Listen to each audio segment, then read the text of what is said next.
अस्सलाम वालेकुम दोस्तों। वीडियो में आपको बताएंगे कि कॉम्बो वाटर प्रूफिंग की प्रेपरेशन किस तरह करते हैं।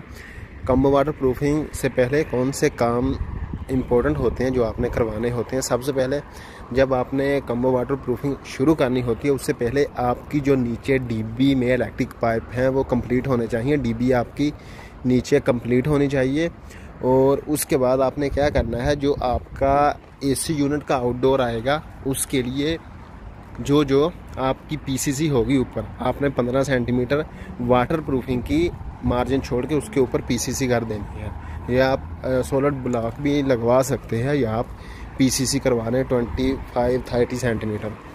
तो उसके बाद आपने क्या करना है, जो भी आपकी लाइट्स आएंगी उसके इलेक्ट्रिक पाइप और जिस जगह पे आपके आइसोलेटर आएंगे, ये देखें ये सामने आइसोलेटर का पॉइंट है आउटडोर के लिए, तो उस जगह पे आपने इलेक्ट्रिक पाइप डलवा देने हैं, उनमें केबल वगैरह डलवा के।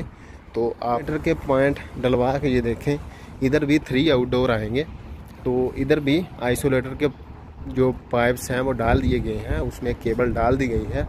तो जिस जगह पे आपका सोलर हीटर और वाटर टैंक आएगा उस जगह पे भी आपने जो इलेक्ट्रिक पाइप है वो डलवा देने हैं।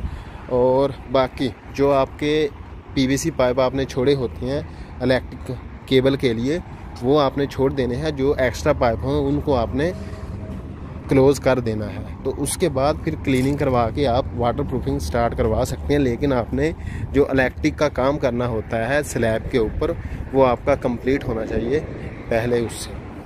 तो जैसे जैसे आप इलेक्ट्रिक पाइप डालते जाएंगे उनके ऊपर मोटर लगवाते जाएं ताकि आपका कोई भी पाइप डैमेज ना हो। तो यही चीज़ें होती हैं जब आपने वाटर प्रूफिंग करवानी होती है। जब आपका प्लास्टर कंप्लीट हो जाता है, नीचे इलेक्ट्रिक डीबी आपकी इंस्टॉल हो चुकी होती है, उसमें पाइप डाल दिए गए हों और साथ में स्विच और सॉकेट आपकी कंप्लीट हो, उसके बाद आप ऊपर पाइप डलवा के तो वाटर प्रूफिंग स्टार्ट करवा सकते हैं।